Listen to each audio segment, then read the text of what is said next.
Welcome to Sales Velocity TV, where we pull back the curtain on how the top businesses in the world sell more with less resistance. Bringing over 50 plus years of combined sales experience and over 100 million in revenue generated, please welcome the hosts of Sales Velocity TV and two incredibly entertaining gentlemen, Andrew Cass and Aaron Parkinson.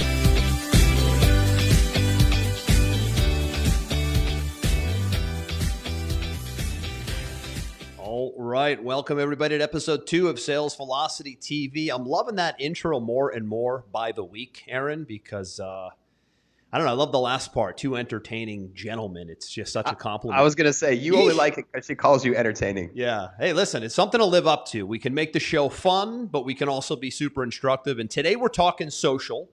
And social media in business, to me, is like a foreign language to most business owners. It's like, I know I need to do it, but how do I crack that code? And we're going to show you some frameworks on how to crack that code here today, because there's a way to play the game and a way not to. And I know you know what I'm talking about. It's going to be a fun one today. How are you? I'm doing amazing. And I think that this is a really important topic because I think most people view social media as a have to. They don't realize it is likely the most profound sales generating channel on the planet today.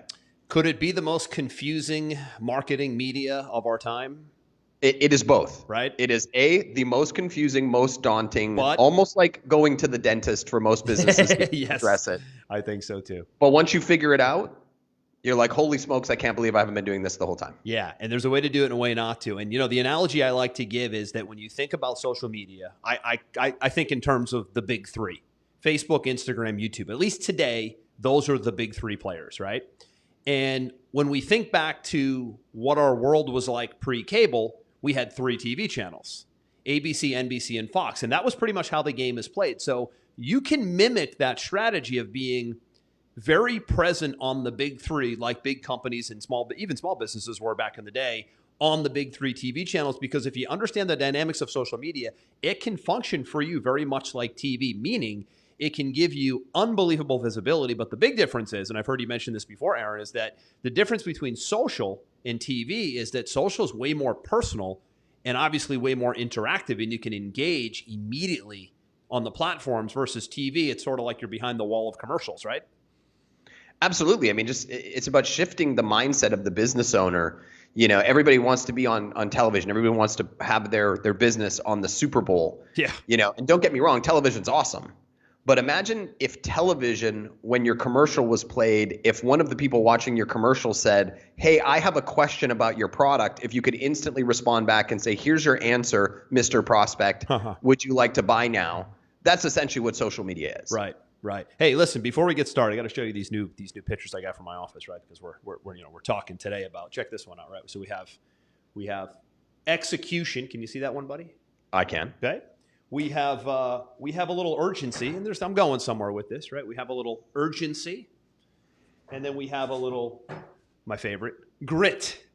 Grit. These are the big 3 of what's going in my office, by the way, this week. But today we're talking about execution, and we're talking about executing on social because, like I said in the beginning, there's a way to execute and a way not to execute. There's a way to execute in such a smart way that it can totally transform the way you do business. There's another way to execute in such an unsmart, unthoughtful, unstrategic way that you'll probably want to run and hide and never be on social again. So we're going to help you distinguish between the two. And we're going to talk about these frameworks, Aaron. I think you agree with me that the biggest roadblock of all really is, well, what the heck do I do, say, post, publish, and not look like a fool, not feel weird? How do I do it? Do I do it in the form of a show like you guys are doing now? Do I shoot video? Do I not shoot video? So I think that what happens with most things in life is that when there's so much unclarity and a lot of different paths, we almost end up taking no paths, right? So we sort of get this deer in headlights moment. And I think that when you get through this next 30, 45 minutes or so, you're going to be really clear on how to tackle this and how to do it in a very strategic, thoughtful way. Yeah, there's one of my favorite sayings is the confused mind says no. Yeah. And I think that that's what's happening with a lot of business owners right now is they know because they're told every single day your business needs to be on social media. But because they're confused as to what to put out, They just kind of do the bare minimum or nothing at all. Yeah, and I think the other confusion point is they just say, hey, we just need to post stuff. And that's the end of the strategy. We just need to post stuff and feel like they confuse activity with accomplishment, right? The activity of posting stuff, but where is it going? Is it doing anything to the brand and to the business? And interestingly, we used to live in an age where we got Googled as business owners. People want to learn more about you, even personally, they Google you. I think it still happens to a degree today, but now you get socialed. They social you. Where is he or she on Facebook? How are they on Instagram? Do they do anything with a YouTube channel? What kind of content are they putting out? What are they like? Are they likable? And that can be seen instantly on Facebook, Instagram, and YouTube. So the question for you as a business owner is, how are you showing up on the big three? And if the answer is like, oh, geez, I'm not even really sure of that answer, this is going to help tremendously. Yeah, the show is about sales, and people buy from people or businesses that they know, like, and trust. And that's what social media marketing is designed to do, is to ensure that people know, like, and trust you and reduce the resistance and the friction to buying something from you. So we're not just here to talk about posting cat videos and what you know, the sale. Breakfast. Yeah, and what you had for breakfast, the sale that you have once a month, your offer, all of those things are things you can put in there, but there's no structure, no plan, and they don't lead to a lot of sales. What we're going to talk about is a structure that you can implement immediately that will lead to sales, because this is sales velocity that we're talking about. Right. Good point. I'm glad you made that distinction, because at the end of the day, it's not just about the activity of being on social. It's about the strategy behind being on social. Because for some businesses, Aaron, listen, you don't have to be on social. There are some businesses that maybe social media is not a platform that makes sense for your business model. It's just like some businesses, TV and radio does not make sense for your business model. It's been tested. People don't engage. It really comes down to your audience, your product, your service. Is it receptive to social, right? I think you and I think most businesses probably can find that in, but there's a few that it's just, you're throwing it against the wall and it's not sticking. It's 90 to 95%. Right. So, let's dive into, topic number one for today, which is, what do I make? Because that is the single biggest challenge that comes from all of our clients. They're like, I know I'm supposed to be on there. What do I say? And we could talk about social media marketing for days, because we've been doing this for a long time and there's a lot of different ways that you can handle it. But we want to give you a really simple structure to start off with today. Okay. And what we're going to talk about first is your content pillars. What should you make content about? And in order to understand content pillars, we first have to understand that every prospect is on a journey to go from knowing who you are to buying your stuff. And you can overlay that with your prospect has a pain point and your prospect has an outcome that they want to achieve, and they want to go from pain to pleasure. And in order to go from pain to pleasure, they have to achieve a couple different milestones along the way. And so I want to give you a real life example of this, because we do this with businesses all the time. Let's say you've got a weight loss and fitness company, right? Which you used to have, by the way. Which I did. So right? you intimately know this journey. Yes, I had a weight loss company with 600,000 users worldwide. And so somebody is over here in pain, right? Maybe they're overweight, they've got health problems, they're not fit, et cetera, et cetera. They want to go to the place of feeling good about themselves, being fit, looking good naked in the mirror, et cetera, et cetera, et cetera, right? What has to happen to go from here to here, right? Let's just keep it simple. Let's just talk about threes. 3 milestones have to be met. Number one, they have to start to work out more. We both agree on that. Yep.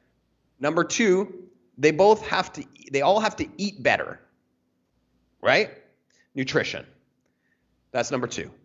Number three, they have to understand how their body chemistry works. They got to balance their hormones, understand their blood system, et cetera, et cetera.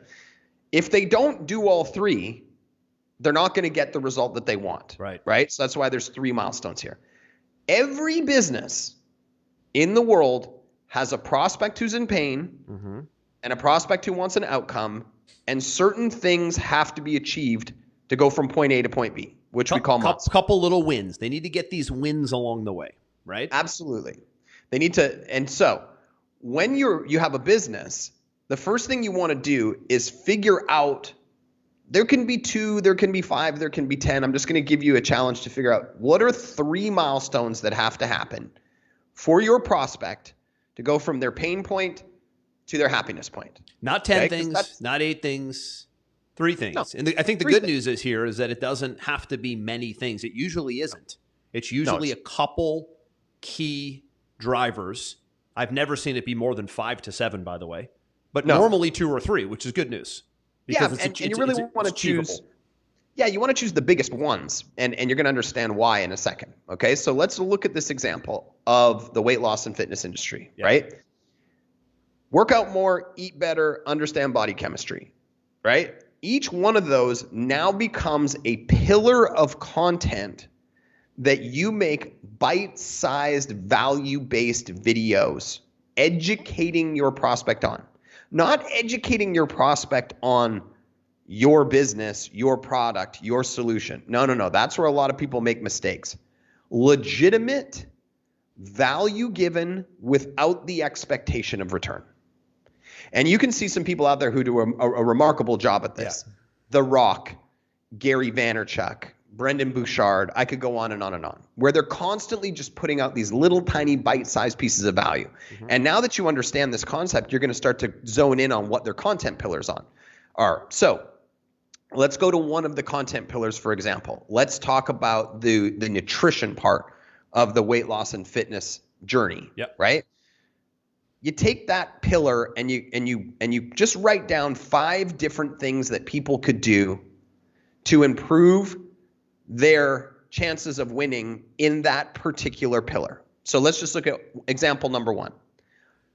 Hey, are you having a challenge with your weight loss and fitness goals, and you know that your nutrition needs to be better? Today, we're going to show you one way that's going to allow you to go from where you are to where you want to be in a super simple fashion. A tip, right? It's a tip. It's a tip, right? This can be recorded on your iPhone, on your computer. The production does not need to be amazing. In fact, social media actually likes stuff that looks more raw anyway. And so here's how that might go. So what we're going to suggest that you do is on Sunday, plan your meals, write them down on a piece of paper, know exactly what you're going to eat for breakfast, lunch, and dinner. And if you want to take it to the next level, actually cook all these things on Sunday, put them in some Tupperware dishes, put them in your fridge. And now when you're hungry and you're busy, you won't just reach for the fastest thing. You know exactly what you're supposed to be eating. It's now fuel instead of, enjoyment or lack of organization. You just take it out, you put it in the microwave, you eat it. You know exactly what you've put in your body. There's been no diversion from what you're supposed to be doing. This one simple tip can dramatically help you go from where you are today to where you want to be. If you want to learn more about us, visit our website at xyz.com. Right. Okay. There's a real simple example, and we can keep going and stacking these. So that's and by the way, that's a commercial, right? So we talked about the TV analogy in the beginning, right? So that was just a mini commercial without any cost or production value, right there. And you're creating 2 things. One, you're creating awareness around you being an expert, around your business. Number 2, you're creating reciprocity. You're giving something away for free. And as humans, we feel the need to give back to people who give us something for free, right? So the more of these we put out, the more you become the expert in your field, and the more somebody feels like they owe you something. So when they want to buy something in your field, they want to come to you first, right? Another super simple example in that same content pillar would be, here's a simple way to overcome your late night snacking needs. Pre-cut some carrots, leave them in your fridge, and at 8 o'clock at night when you're feeling like you want to reach for a bag of chips or a jar of salty peanuts, grab the carrots instead. It's already pre-cut. It's put together for you. No thinking involved. For more great tips about weight loss and fitness, visit our site at xyz.com, right? And you can stack these. I mean, Andrew, I'm sure you could come up with one right off the top of your head. You've been a nutrition guy your whole life. You know, what is one tip you could give for people to improve their nutrition? Are you asking me, or are you? Yeah, I'm asking you. It's got to be entertaining. I'm put you on the spot. I would probably focus on hydration as an example, right? So how do you stack that? And these are hacks, by the way. So a big word used today is, we talked about tips, is hacks. How can you give people little hacks along the way that bring them closer and closer to using you as a solution, right? So these are little hacks. So maybe a little hack I would give is, you need to drink a gallon of water a day, let's say. So maybe what you do is you fill the whole gallon and you kind of have it out where it's visible throughout the day. So you're not grabbing water 4 or 5 hours later when you're thirsty. You're drinking it because you see it. You need to do it every hour, let's say. So something like that, right? But here's the thing I want to point out, though, Aaron, is people cringe. Right? We talked about in the beginning how when they hear about they have to produce content, it's like, oh my God, I could never do that, right? So the mind automatically goes to work on what they could never do. We talked about this last week in episode 1, right? And the other side of that is when people think, you mean I need to take my phone and do a video? So I want to diffuse that for a minute, because you don't just have to do that. In fact, for most people, that would be met with so much resistance that they would never, ever do it, because a couple things are at play. Number one, you need to be somewhat decent on video. You don't need to be a star. You don't need to be one of us. You don't need to be a TV actor. But you can't just get on an iPhone and be a complete imbecile and stumble over your words. There needs to be some sort of articulation about what it is that you're offering advice on. So if you notice people who are doing these hacks and these tips in these little videos or these little shows, they speak pretty well. They have a real good knowledge of what it is that they offer, so they make for a good personality on social or TV. Now, the way around that is what you see right in front of you right now. And I think the biggest X factor for most businesses is when they get a show. And even if you feel like you can't even be on this video here, like we're on a little live stream TV show right now, YouTube, Facebook, right? You can have a podcast today and you could talk this through. So I just wanted to diffuse the resistance of, if you think that the video thing is just too big of a leap for you, then you can pull that back into doing a show format like this, or even pull it back further and not even be on the screen and have a podcast that can do amazing and still share these same tips and hacks, but audio only, show format. Or maybe you are the guy who wants to just go out and run around and be on the, kind of be on the go like one of the names you just mentioned, right? So I just wanted to point that out, because there's resistance to the style of the delivery too. Well, I'll take it even a couple steps further, because we have clients all the time that say, I understand I need to do this, but I am petrified of being on camera, or I don't want my That's where I was going with it. Yeah, or I don't want my face associated with the business. It's not my goal to be the front of this business. So for those people, we have alternative suggestions. There's probably somebody in your business that's a perfectly well-spoken, bubbly personality that would love to do that content. Yep. That's another option. You can tap into people in your organization and have them do the content. Worst case scenario, you can go to Upwork and you can hire an actor or an actress that is a professional at shooting these things, and they will do it for cheap for you, and they can be the front person that's delivering this content. Good point. At the end of the day, there's multiple options, and one of the options is not doing it, and that is not an option. And here's the thing, and I'm glad you brought that up, is the businesses that thrive the most today, anywhere, not just on social, but social obviously makes this platform, that makes it go faster, is when there's some sort of personality component to the business. So that's where we're going here, is social is a very personality-driven media. TV is too, but not as much, right? So if it's not you, the question is, who is it going to be? Right? I learned from Russell Brunson years ago. He has this 3-pillar formula too. You need a star, a story, and a solution. So who's the star? Who's going to be the big name? What's the story behind it? And obviously the solution is your product or service that's filling a need in the marketplace. But no star, no personality, tough, really tough today. That's how you meet resistance, right? The whole framework of this show is, how do you sell more with less resistance? Well, if you want to sell less with more resistance, don't have any personality associated with anything that you do, and that's the best way to do it, right? But if you want to sell more with less resistance, you need to really go to work on the strategy behind personalizing and humanizing the business.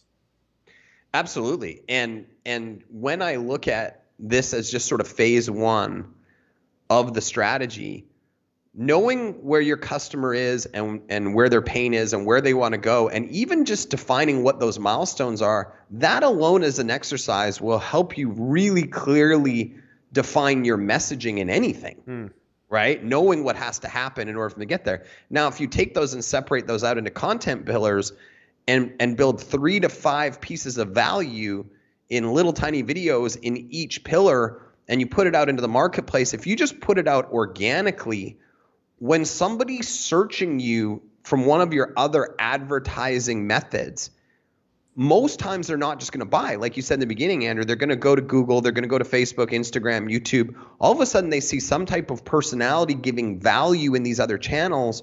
That might be the straw that breaks the camel's back to allow them to move forward in purchasing. So just having them alone, you'll see an increase in your conversions because you've got more footprint when people are doing research about you. I can't tell you how many people come to me and say, I watched you on this podcast, and then I went to your social, and then I went to your site, and I watched your testimonials, and I'm like, wow, how many places did this person go to do research on? They went down the rabbit hole, and that's what they'll do today because there's so many options today. Absolutely. And the great thing is because I've got enough content out there, they already know, like, and trust me. So most of the sales process is already done before they get to me, right? How much easier is my life when they've already consumed all this content about me? They already know how I speak, what my values are, et cetera, et cetera, et cetera. That just makes life so much easier. Yeah. It's really a good point. And it dictates the content that you're going to do too, right? So when you talk about these solutions or these issues, obviously, if you're in a market, you know where the challenges are in that market, right? Depending on your business, it doesn't make a difference what it is. Your product and service fills a need that's usually a problem, right? It's usually somebody's trying to get unstuck. They're trying to avoid pain or gain pleasure, right? That's really the way we're wired, right? So that will dictate what content will be, right? So as an example, our company, Pipeline Pro, we run a software company, Aaron and I, sales and marketing CRM software company, and we came to the marketplace a year ago with a solution that filled a need that nobody else was talking about. What was that need? The need to simplify the fact that most business owners have 3, 4, 5, 6, 7 different subscriptions, funnel builders, calendar systems, CRMs, email marketing platforms, text, and they were piecing them all together like it was a collage of a puzzle and everything was always breaking. We came to the marketplace with one solution, one piece of software that does it all and does it all way more efficiently at half the price. And it was like, bang, and we're all over the internet with that message because it resonates with a huge problem that still to this day exists in the small business and medium-sized business owner space of how do I eliminate the overwhelm of too much tech, which I think is like kryptonite. Too much tech, too many subscriptions, too many subscriptions. We spoke directly to, we still do to this day, we speak directly to that, and it hits home. Probably, Aaron, I mean, like nothing we've seen in years from an offer performance standpoint, frankly. Yeah, and we follow our own processes. Exactly. I have you do content talking about the different pain points and the different milestones that have to be met in order for business owners to optimize their sales process and reduce friction and make more money. And not only does Andrew make those videos, but we don't just post them organically on our social media. We actually put advertising budget behind them. Good point. So that's sort of phase 2 of this. Is phase 1 is just putting those pieces of content out. Getting in that habit, right? Yeah, getting in the habit. But the phase 2 of it is, you put $10 a day in an advertising budget behind a piece of content and put it in front of your ideal market, you're getting a video view for an average of about 3 cents. That's your commercial. Right? Somebody's engaging, watching your stuff for 3 cents.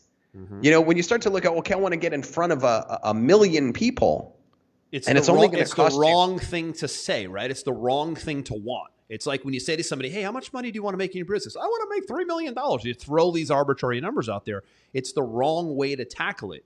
You're tackling it like a lottery ticket instead of like a, rational, intelligent business owner, right? Where you want to get in front of less people, but more receptive people, like you said, right? And Facebook, by the way, and Instagram, there's never been a time in history where you could target specific interests on those platforms like you can today. And you know it better than anybody because your specialty is traffic and the intelligence and the software and the tech that goes behind the traffic is. and we talk about this all the time. It is unbelievable what you can drill down on from an interest standpoint inside of Facebook and Instagram. I mean, you can literally have your piece of content show on the doorstep of the most qualified person on the planet Earth to participate in that product and service. It's never been the case in history. It's so easy, actually. And we look at, like, let's look at another real life example. Yep. We have a client in Pipeline Pros. His name's Matthew Park, right? Good example. Yeah. Matthew, great guy. Matthew Park teaches personal trainers. Man, we are giving this dude some serious publicity. He must time, right? I'm going to get a text. Yeah. But he's just a great example because he follows instructions and we're friends with him, right? Yeah, so, good point.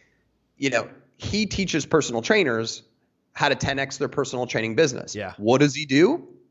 He targets people who have the job title personal trainer, fitness professional, et cetera, in Facebook and Instagram. And 3 times a week, he puts out a little piece of content, 2 minutes long, about how they can improve their personal trainer business. And it goes out every single week. And I think in the last month, we were looking at his stats the other day. It was something like 35,000 people had watched his videos. And the more consistent he is, the more sales he makes. The more consistent he is, the more he starts to put a chokehold on his space that he's the authority. He's the expert. This isn't about doing it one time. It's about doing it consistently over time, because there's out of 100% of people who are going to buy your stuff, only 2% of it are going to buy it right away when they first see it. Exactly. Yeah. They're the ones who go, oh, it's a no-brainer. But the other 98%, they need to see you over and over and over again, so that when it's the right time for them to buy, right away they go, oh, that person is the authority in this space. I know because I've seen them so often. I keep seeing them. Yeah. Yeah. So to close the loop on this concept, this middle piece, right? What you want to do is you want to find out where are, Aaron, you said 3, could be 2, could be 5. Where are those pain points, right? Yeah. Pain points, milestones. Where are those pain points? Where are those problems in your market that you can just, get out a doc and just, create these little pillars, right? Put these, title them like they're like a chapter in a book. And then underneath them in subcategories, what are some of the tips and hacks that I can start producing? And again, on a show, on a podcast, on a video, right? That you'll need to think about is you'll need to think about the tactics behind the strategy right now, but you need to think about them both. And then I think the third piece behind this, the other sticking point is consistency. Publishing on a schedule. Again, whether it's you on video, live production like this, could be you have a video guy come in, some business owners want to do it super high end, fine, right? You have a video guy come in for 2 hours once a week and you knock out 3 or 4, or you're the kind of person that grabs the iPhone, which by the way, these new iPhones today, they look like zoom lens cameras, the way the quality's out of control. The sound is as good as it gets. Sometimes I don't even know an iPhone from, a zoom lens camera that a guy would shoot at an event of ours, which is again, it's another piece of the puzzle that you don't, it's a barrier that you don't have to, sit behind. So what is that platform for you? Podcast, iPhone video, regular video, show like this, live stream show like this, maybe just podcast version. Choosing what is going to be your delivery mechanism, I think is important, right? It's kind of like in the workout, in the workout field, right? When you say, okay, I'm going to go all in on strength training and it's going to be weights, or I'm going to go all in on yoga and it's going to be yoga. So that's the modality. And then you commit to that modality. And then behind that modality is, okay, now I'm going to formalize a program. I'm going to go Monday, Wednesday, Friday. That's my deal nonstop. It's the same with this, right? It's the gym thing. It's the eating thing. I'm going to produce my show. Let's say you and I do it every Friday. So we have a once a week show. But it's one thing that we do among others. I also shoot 2 to 3 other videos per week that are demonstration style videos going inside of our software and showing people how to increase sales with it, right? So it's all kind of going to the same place, right? So what is that schedule going to look like for you? And this is the key to everything. It's consistency over time wins the game, right? It always brings me back to, to Bill Belichick, coach of the Patriots, most winning organization of all time. 6 or 7 Super Bowls, I forget. And he always says, it's just a lot of little things done consistently over time, which equals a big result. He's been saying that for decades, and obviously it pays off. So it's not just doing something big once in a while. It's little wins along the way that compound. It's the compound effect that compound into the big effect at the end of the day. So figuring out your schedule, right? Your publishing schedule, I think, is going to be, well, it's the difference maker as to whether you'll do it or not. Yeah. Right? And one thing that I'll say to people is that perfection's the enemy of success, right? Yeah. I don't want to ruin the end of this movie for you, but you're going to be worse when you start than you are after 3 months. And after 3 months, you're going to look back on yourself and say, oh my God, that looked terrible. I can't believe I said that. I can't believe I did this. I can't believe that. Because that makes you exactly the same as everybody else who does this. Mm-hmm. So if you're trying to make everything absolutely perfect from day one, you'll probably never get started. Good point. Right? Getting started is more important than perfection. Yeah. And then you improve upon it as you go, like everybody. Imperfect action beats perfect action any day of the week. Being okay with getting out there and stumbling. Hey, didn't we just do a show earlier today that just flat out went offline? Absolutely crashed. I could care less. I'll just do it again, right? I mean, think about it. That's the mentality, right? The mentality of a business owner, of an entrepreneur. Our audience is small to medium to somewhat large size business owners, right? When we work with clients or when we see members come into our Pipeline Pro platform, we tend to see business owners that are either just getting started out under $1 million, or they're 2, 3, 4, 5 million plus, or they're 10, 15 million on the large size. We don't normally deal with $100 and $300 million enterprise publicly traded type businesses. We're more, I guess, medium sized business, right?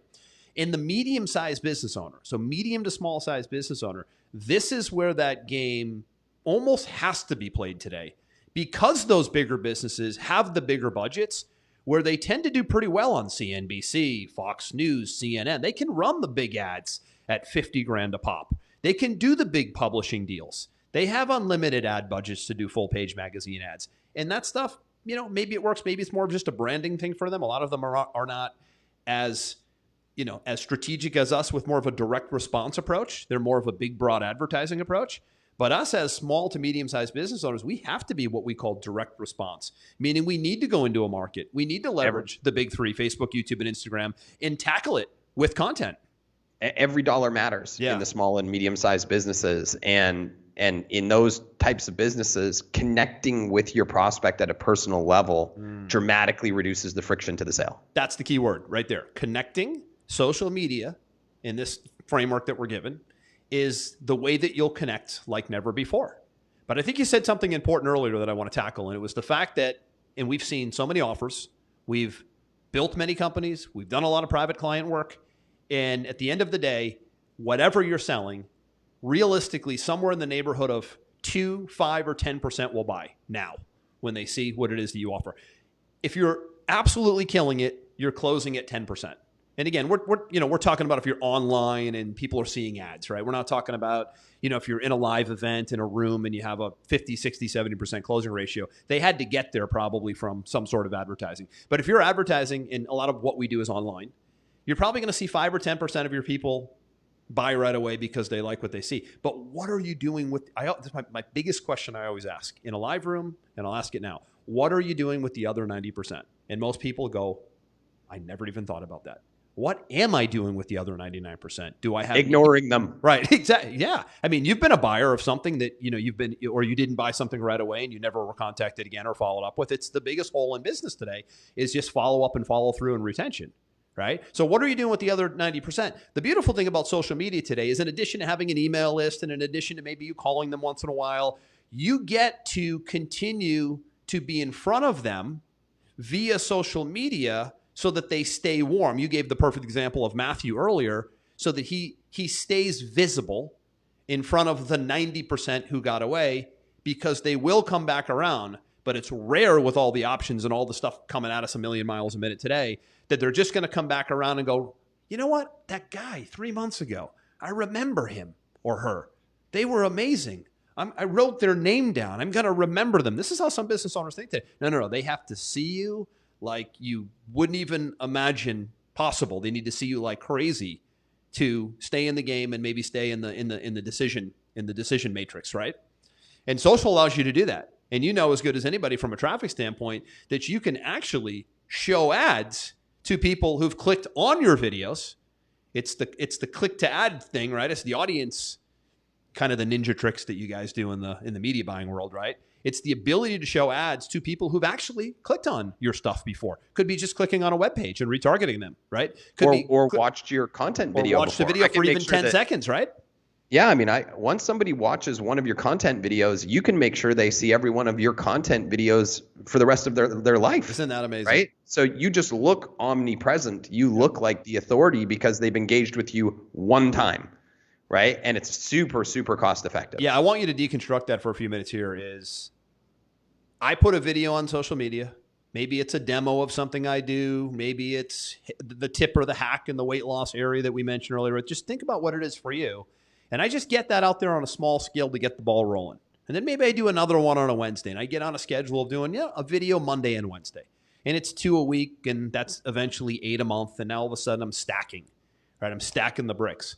You're saying that as those videos get viewed, you can show more content to only the viewers versus wasting money on cold traffic, right? Yeah, it's one of the things that makes social media marketing so cost effective is that if you compare it to television, you go do a commercial, you put it in a time slot, you put it on a network, you put it on a specific show, 1 million people watch it, you hope some sales are made. And if you made enough money, maybe you do it again. That's pretty much the only data that you're going to collect from that situation, right? Versus social media, platforms like Facebook and Instagram, they record every interaction with anything that ever happens in their platform. So I can go out and put my video in front of 1 million people, and maybe only 2% of people are interested in watching it, right? So I get 20,000 people out of those million watch my piece of content. Now, instead of going out and advertising to the million again with the shotgun approach, wasting money, I make sure that the next piece of content I put out only gets showed to the 20,000 people who watched the first video because they've already put their hand in the air and they've shown that they're interested by watching my first video. So now I'm going to put my second piece in front of only those people and my third piece only in front of those people and my fourth. And now within a month, that same group that I isolated out as interested might see 10 pieces of my content. What do you think the likelihood is of somebody who's already shown interest in your product or service buying from you compared to shotgunning it to 1 million people? Obviously, you're going to have a significantly higher conversion rate showing it to people who've already put their hand in the air and shown interest. Infinitely better. And I want to piggyback off that too. That next video or piece of content that goes out can say something different than maybe the first one that you did, right? You drill down on these, right? And you've seen these, right? So if you've been on social media, Instagram or Facebook, I know we know what to look for, is how many times have you clicked on something, did some research on a website, and then maybe like a day or two later, you get another piece of content thrown at you that says something like, hey, I just noticed that you were on my website and you were looking at fill in the blank and you didn't necessarily take action on it. What can we do for you? Can I share another tip with you that might help the decision? And you're like, it's almost like they know me. They know my activity, right? So you can actually have these videos. We drill down on these videos, right? So we know if you've watched the general video and you didn't do anything, the second video that comes sort of continues the conversation of that's already in their head. You started doing this, but you didn't finish it. So now we're at sort of step B. And as they go into step B and they don't do anything yet, maybe the next video goes, well, I'm kind of getting worried about you now. I've seen that you've been looking around and you haven't done anything yet. And you can chunk down, right? You can drill down on the content that you deliver if you get into this game and really deconstruct the puzzle in a big way. It really becomes effective. Yeah, and that's one of those things where we start getting into more the ninja tricks of what we do. And if you want to learn that kind of stuff, probably makes sense to have a conversation with us about it. Yeah, we don't want to confuse too much and go too ninja, but I think the concept is there, right? So let's talk about what we talked about, right? We talked about knowing, because again, the roadblock we talked about in the beginning, Aaron, is I know I need to do it, right? It's like, I know I need to go to the gym. I know I need to eat better. I know I need to sleep more. I know I need to be on social media. It's all that stuff. Well, now that you know you need to do it, how do you do it? And you do that by figuring out what are those 2, 3, 4, 5 pain points in the marketplace that I can start building some hacks and some tips around, because you probably know so much about what it is that you do, but you take it for granted and you think that, well, because I know all this stuff, maybe nobody really cares too much. But you know so much, and it's just a matter of organizing that information in a way that you can put it out on a podcast, put it out on a video, do it on a show like this, etc. And then from there, it's the consistency, right? And that's one more tip I'll give people, is when you think about this hack or this tip or this piece of value and it comes up in your mind, a lot of the times business owners would say, oh, that's too simple. Everybody knows that. Yeah. Or whatever. Nobody knows that. Assume people know nothing. Or they need to hear it again, maybe in a different way. Know nothing. Right. And so don't overcomplicate it and try to give them like some, crazy, insane hack or stat or feature, because you think that the simple stuff is boring. No. It's the simple stuff that's effective. Sticks. It's the simple stuff that sticks, by the way, because we have so much coming at us today that less is more. Keeping it simple is going to be more memorable. Absolutely. Right? Last thing is the schedule, right? We talked about this. I'll leave off with this is what am I going to do? What am I going to put on the calendar? And I always, I come from the fitness world, as you know, it's kind of a passion of mine. I used to be a personal trainer and I still train a lot today. And I take it really seriously. Like I'm my own client. I had somebody come up to me at the gym the other day, Aaron, and they were like, so I kind of watched your workout and you go through like these different phases and like, do you do that for your clients? And I'm like, I don't really have any clients. I am my client, right? Like I treat my regimen in a certain way. However, I also treat the way that I produce content in that same way. And you know this because we're partners, right? You know that I have a set day of the week and I'll tell you, it's Wednesday. I know on Wednesday, I'm going to produce probably about 2 videos that are demonstration style videos of our sales and marketing software because I know that those videos will start to surface and there'll be little chunks of content for people that haven't bought yet or tried yet that might put them over the edge because it's one specific little nugget, right? Then we're doing a show like this on Friday, right? Then I might throw in one other video in the mix that's just something about lead generation, sales, a tip. So I know that I have like these 4 or 5 pillars that I tackle throughout the week, but I treat it like the workout regimen. And I know what days I do it so that I can start adding to the list. I don't have to jump on it right now. It just fills the gap, right? If I know I have these 2 videos to do, well, Wednesday's that day. This is that time window. So I just sort of drop them on the calendar or onto some sort of a doc or Evernote I use, knowing that I got the idea. I just thought of it in bed one night, pop it on the calendar because I know on Wednesday, that day that I'm going to shoot, I'm going to plug it in and talk about it at that point. And then what happens is that becomes a habit, no different than getting up in the morning and brushing your teeth. And now you're like, man, this is now becoming part of my business regimen. I'm not just doing business every day. I'm not just showing up and running my company. I'm actually carving out time to produce content so I can play the big 3, Instagram, Facebook, and YouTube, and treat it like TV. And that's when it starts to become a different ball game, really.